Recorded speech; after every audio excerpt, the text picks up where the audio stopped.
You know, if you black in show business and do too well, it's scary, nigga. Like, you gotta get the fuck out of the casino while the getting's good, while you're still winning. If you don't walk away from the table, that's how niggas get Kevin Harted. You already know. That's my man. I'm just saying, if he got a sex tape out, well, it's just a matter of time for me.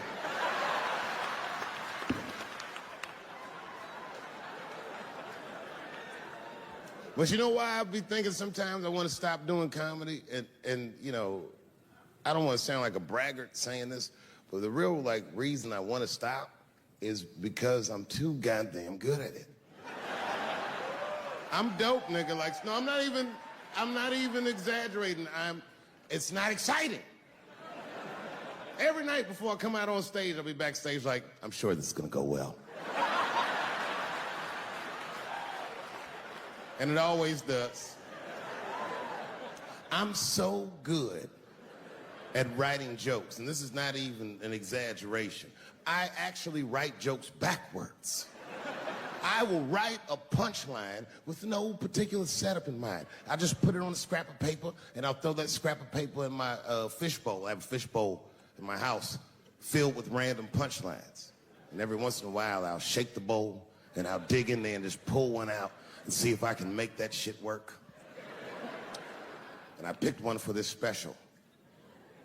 It's not an easy punchline to pull off. Are you ready? Here it goes. The punchline is, so I kicked her in the pussy.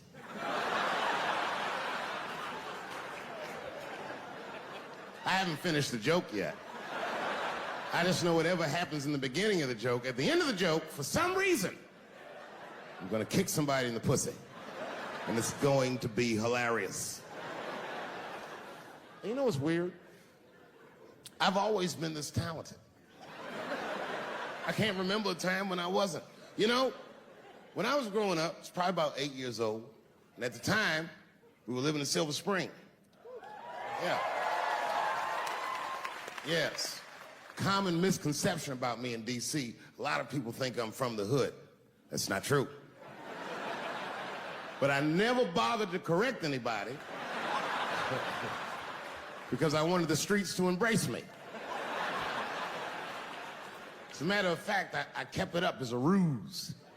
Like, sometimes I'll hang out with rappers like Nas and them, and these motherfuckers will start talking about the projects. Yo, it was wild in the PJs, yo. And I'll be like, word, nigga, word. But I don't know. I have no idea. My parents did just well enough so that I could grow up poor around white people.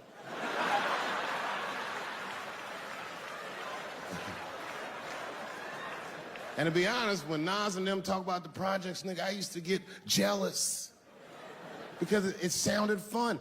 Everybody in the projects was poor, and that's fair. But if you were poor in Silver Spring, nigga, it felt like it was only happening to you. Nas does not know the pain of that first sleepover at a white friend's house. And you come back home on Sunday and just look at your parents like, y'all need to step your game up. Everything in Timmy's house works. Remember the first time you saw that? In a cold winter, and to be at a white friend's house and see the motherfuckers in their living room without their coats on?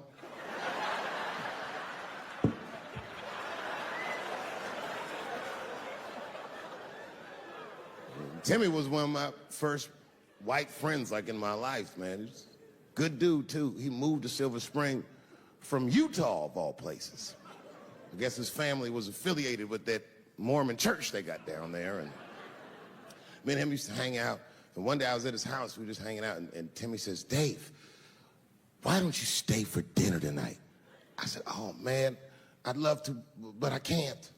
If I'm not home before dark, my mother will kill me. That was a lie.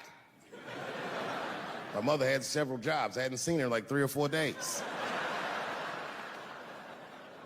And the only reason I lied to Timmy was because at that point in my life, it was my experience that white dinner wasn't delicious.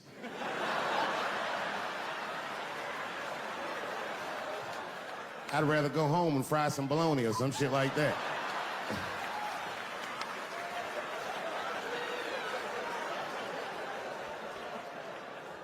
But then old Timmy threw me a curveball I wasn't expecting. He said, "Oh, it's too bad you can't stay, Dave, because Mom made stovetop stuffing." I said, "What the fuck? Stovetop?" Well, hold on, nigga. Let me make some phone calls real quick. I had seen that commercial so many times, I had dreamt of getting my hands on some of that stovetop stuffing. And finally, I met a motherfucker that actually had a box of stovetop in the house.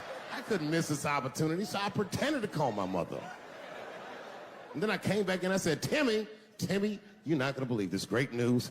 Mom said I can stay. And he said, fantastic. He said, why don't you come with me and we'll help set the table and then we can say the blessing.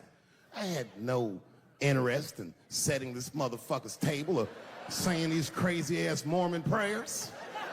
I just wanted that goddamn stuffing. So I told Timmy, I said, you know what, I'd love to help, but let me go wash my hands first. My plan was simple.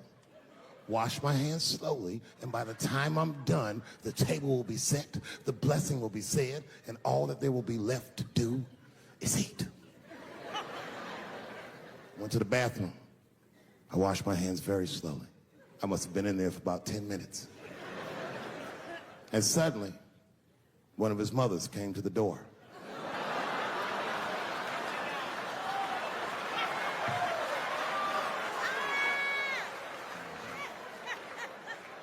She was like, hi, David, right? I said, yes, ma'am. She said, Timmy tells me that you're planning on staying for dinner. I said, I hope that's not a problem, ma'am. She says, no, it's no problem. In fact, we'd love to have you. It's just that we weren't expecting company. And I'm afraid there's not enough stovetop stuffing for everybody. So I kicked her in the pussy. Bam!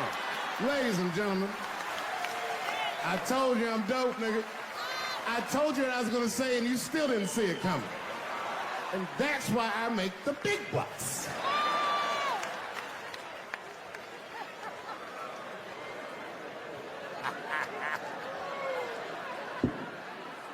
Oh my God.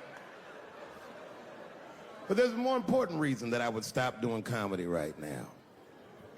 And this reason is the real reason that's been percolating, and it really is the crowd, not you. I'm talking about the crowd on the big stage.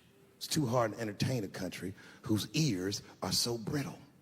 Motherfuckers are so sensitive, the whole country is turned into bitch-ass niggas.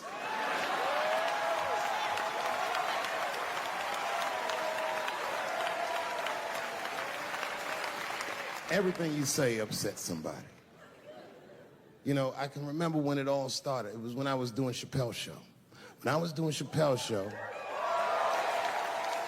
I used to do the show, and then on the weekends, I do like concerts and shit like that. So I'm doing a concert, and there was a couple in the front row, beautiful couple. The wife was obviously Asian. You could see it in her face.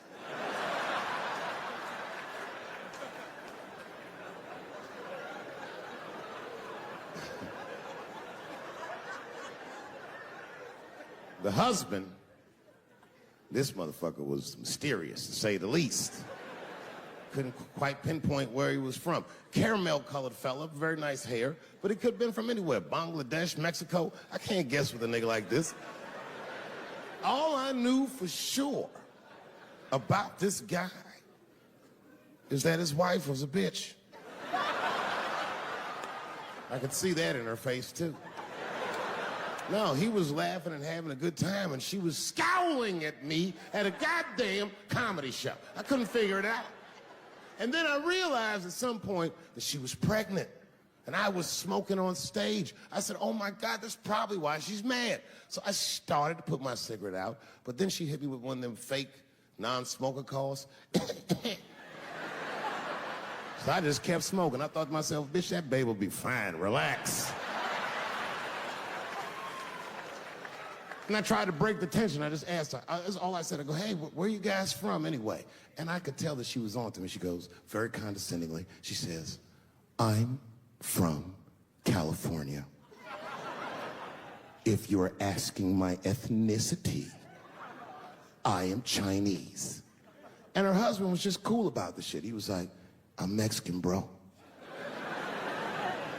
I said, well, I'm sorry if I offended you by asking, but you're a very beautiful couple. And miss, there's no question that you're going to give birth to the hardest working baby this world has ever seen.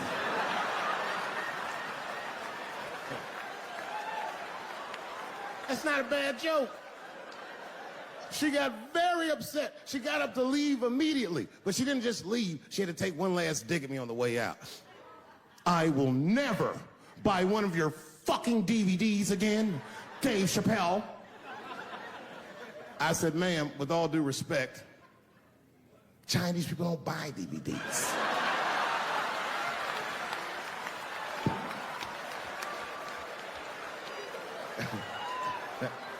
And the crowd went crazy. We were all laughing, having a good time. I didn't even think anything of it. And then just 3 days later, this lady sends a fucking letter to my promoter telling him not to book me for shows anymore because I was, quote, racist, and I'm quoting her, insensitive to the nature of my interracial marriage. I was like, word, bitch, I was.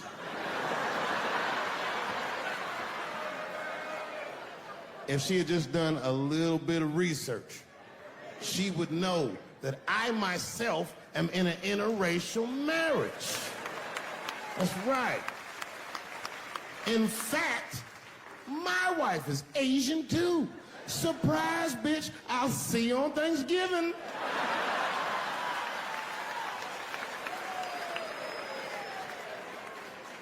But my wife's not Chinese. She's Filipino. That's right, that's right. And our kids are Puerto Rican somehow, so there you go. But I don't give a fuck about interracial marriage. In fact, you know what? My mother is half white. A lot of people don't know that. Well, all right, you were a little too excited, but okay.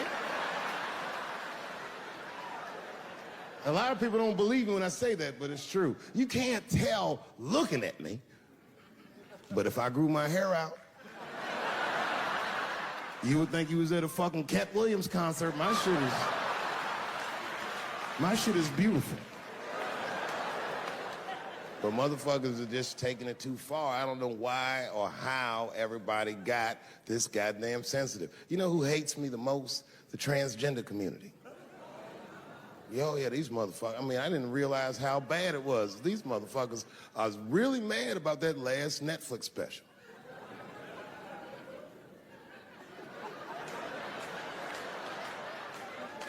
It's tough, man. I don't know what to do about it because I like them. I always have. Never had a problem with them. You know, just fucking around. As a matter of fact, I think I make fun of everybody. And, I mean, as a group of people, they have to admit, it's kind of fucking hilarious, man. I'm sorry, bro. It's like, I've never seen somebody in such a hilarious predicament not have a sense of humor about it. They're born feeling like there's something other than they're born as, and